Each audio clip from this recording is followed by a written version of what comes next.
شاہ صاحب تو نہیں دکھا پائے, آپ دکھائیں, بسم اللہ کریں. آپ کو میں قرآن میں یا علی مدد لکھا ہوا نہ دکھا سکا نا, تو پھر مجھے کہیے گا. پہلے مجھے آپ نص بسم اللہ کریں, آیت پڑھنا شروع کریں مفتی صاحب. جی خرم صاحب کیسے ہیں آپ؟ الحمدللہ. شاہ صاحب آپ سنائیں سارے. موسٹ ویلکم خرم بھائی. الحمدللہ. آپ کا سوال آپ کا سوال جناب. جی میرا سوال جو ہے, سوال تو تھا لیکن اب میں سوال نہیں کروں گا, مفتی صاحب سے ہی بات کروں گا. میں صرف 5 منٹ, زیادہ نہیں. سر آپ اپنا سوال رکھ سکتے ہیں بس اپنا اس موضوع کے متعلق. جی ابھی تھوڑی دیر پہلے آیا تھا اللہ کا بندہ علی عمران. جی اس بندے کو مفتی صاحب نے یہ کہا کہ میں قرآن میں دکھا دوں گا یا علی مدد لکھا ہوا, تو مفتی صاحب ذرا مجھے دکھائے نا کہ وہ یا علی مدد قرآن میں کدھر لکھا ہوا ہے. دکھایا تو ہے, آپ نے ویڈیو سنی نہیں پھر؟ قرآن مجید میں یا علی مدد کا لفظ جو ہے وہ لکھا ہوا ہے. عمر بن خطاب صاحب. جی ماشاءاللہ. سنیے آپ. میں اہل سنت منہج فالو کرتا ہوں. ماشاءاللہ. بریلوی دیوبندی؟ صرف مسلم. منہج اہل سنت ہے. جی صاحب منہج اہل سنت. تو اہل سنت کا بھی تو عقیدہ ہے نا کہ نماز میں اہل سنت کا عقیدہ جو بھی ہے. اچھا مفتی صاحب آپ نے دکھانا ہے یا علی مدد لکھا ہوا ہے قرآن مجید میں. یار عمر صاحب توسل سے باہر جانا ہی نہیں ہے. توسل سے باہر نہیں جانا. پچھلے ابھی 2 بندے پہلے ایک بندہ ہے تو اس نے بہت باتیں کی ہیں, تو آپ نے کہا کہ موضوع کے اندر رہنا. خاموش رہیں گے, جب آپ کی باری ہوگی آپ بات کریں گے. اگر آپ نے بیچ میں انٹرپٹ کیا تو میں آپ کو روک کر دوں گا.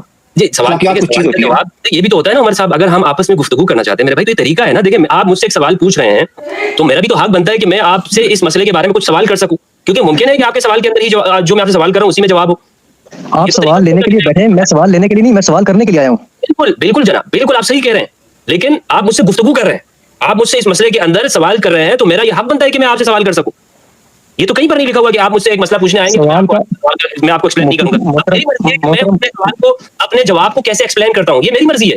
یہ آپ ایکسپلین کریں, مجھ سے سوال نہ کریں. پھر ٹھیک ہے, پھر اس طرح گفتگو نہیں ہوتی ہے بھائی. اس طرح کوئی گفتگو مجید میں نہیں لکھا ہوا, یا تو پھر یہ کہیں کہ لکھا ہوا تو میں دکھا دیتا ہوں, بس سمپل سی بات ہے. میرے بھائی قرآن مجید کے اندر آپ مجھے بتائیں, میری بات سنیں, قرآن مجید میں آپ نماز پڑھتے ہیں؟ میں یا علی مدد کی بات کر رہا ہوں, نماز کی بات نہیں کر رہا. نماز ایک منٹ مفتی صاحب, اگر آپ کے سمپل سے سوال کا جواب دیتے ہوئے بھی محترم بھائی تکلیف محسوس کرتے ہیں, تو پھر آپ اتنی تکلیف کا مسئلہ ہے, مشکل ہے نا. پھر یہ آپ کے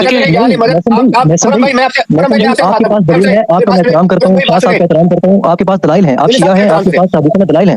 اہل سنت کی بات ہو رہی ہے. مفتی صاحب نے ابھی یہ بولا ہے کہ یا علی مدد کے الفاظ ہیں, تو میں تو اللہ کے بندے کو یہ بولا ہے کہ یا علی مدد کے الفاظ قرآن سے دکھاؤں گا, تو وہ انہوں نے فقیر کے طور پہ آپ کا سوال بہت اچھا ویلڈ سوال ہے, بہترین سوال ہے, لیکن اگر مفتی صاحب آپ سے صرف اتنا پوچھ رہے ہیں نا کہ آپ نماز پڑھتے ہیں, تو آپ جی میں پڑھتا ہوں, اس سے مشکل کیا ہے؟ اگر کوئی سخت سوال مفتی صاحب آپ سے کرتے ہیں تو آپ کے میرے پاس اس کا جواب نہیں ہے. یہی سوال اللہ کا بندہ سے ہوا تھا. ابھی سوال نماز پہ نہیں ہے, ابھی یا علی مدد پر بات ہو رہی ہے. دیکھیں مفتی صاحب آپ کو سوال کا جواب دیں گے, لیکن آپ مفتی صاحب کے سوال کا جواب دیں گے, سمپل سوال جو کریں گے آپ سے. جی مفتی صاحب سوال کریں. میں آپ سے پہلے یہ پوچھ لوں, وضو کا چلو مجھے بتا دو, وضو تو کرتے ہوں گے نماز کے لیے ماشاءاللہ. میں یا علی مدد کی بات کر رہا ہوں. میں ایک سوال کا جواب نہیں, میں آپ کو ریموو کر دوں گا. سمجھانے کی کوشش کر رہے ہیں نا. یا علی مدد نہیں لکھا ہوا. آپ